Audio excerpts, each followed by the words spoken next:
کم خلک ناست دي دلته چې څومره مشران ناست دي ټولو ته ډېره مینه احترامات سلامونه.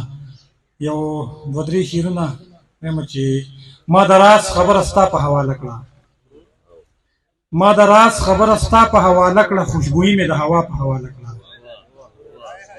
واپسې به یې په نظر درکومه، واپسې به یې په نظر درکومه، تا چې ما ته کومه سا په حواله کړه.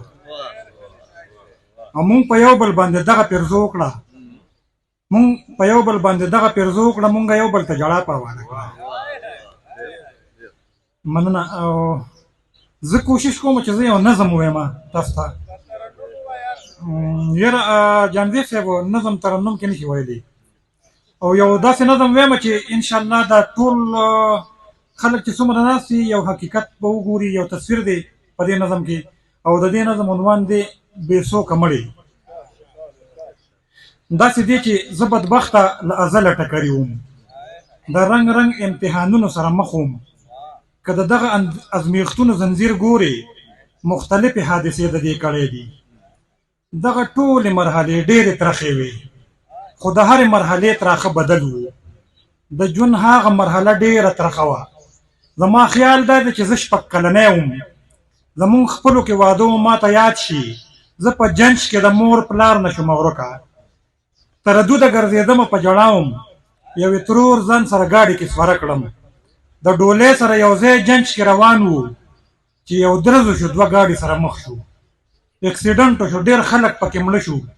دغه مړو کې زما پلار او بیبي هم وو، نه مې رور و، نه مې تره، نه مې ماما و.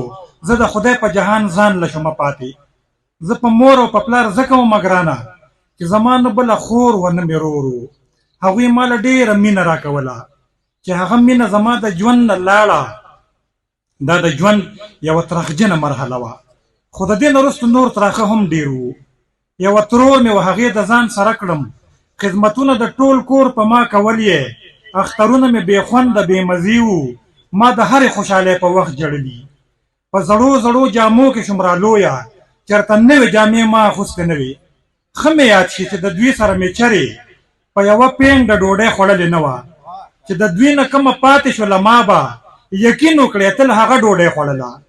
یوه ورځ زما د ترور خاوند بیمار شو، د ګردې په شدید رنځ کې راایسار شو.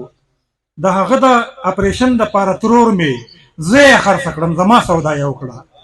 هغه ځکه چې بېوسه وم، ویړیا وم، د هغې نه مې هېڅ څوک د تپوس نه و. یو ګېډۍ روپۍ یې واغستې خبر شوم، یو ګېډۍ روپۍ یې واغستې خبر شوم، په ناترسه ظالمانو کې یې ورکړم. هغه کور زما دپاره جهنم و، ورتېدمه، پړکېدمه، دردېدم به. په وړه وړه خبره ما دپاره پیغورونه و، وهل و، خندنې وې. د خاوند د لاسه دومره تنګه نه وم، په هغه کې همدردي او مینه وخو. د کور خلک یې بې کچه ظالمان وو، او هغه د کور د خلکو نه مجبور وو. که خاوند به ما له لږه مینه راکړه، نو هغه مینه به دوی ما پورې اور کړه. زما خوښې ډېره زیاته وه مکاره، سخر بابا مې د هغې د خولې سړی و. په یوه موقع مې هېڅ ویلی نه شو، ما ته دواړه به په هره موقع یو وو. نورې هم ډېرې زما په شان تور سړې دغه کور ته وې راغلې په ډولۍ کې، خو د دغه خاندان سره پیوست وې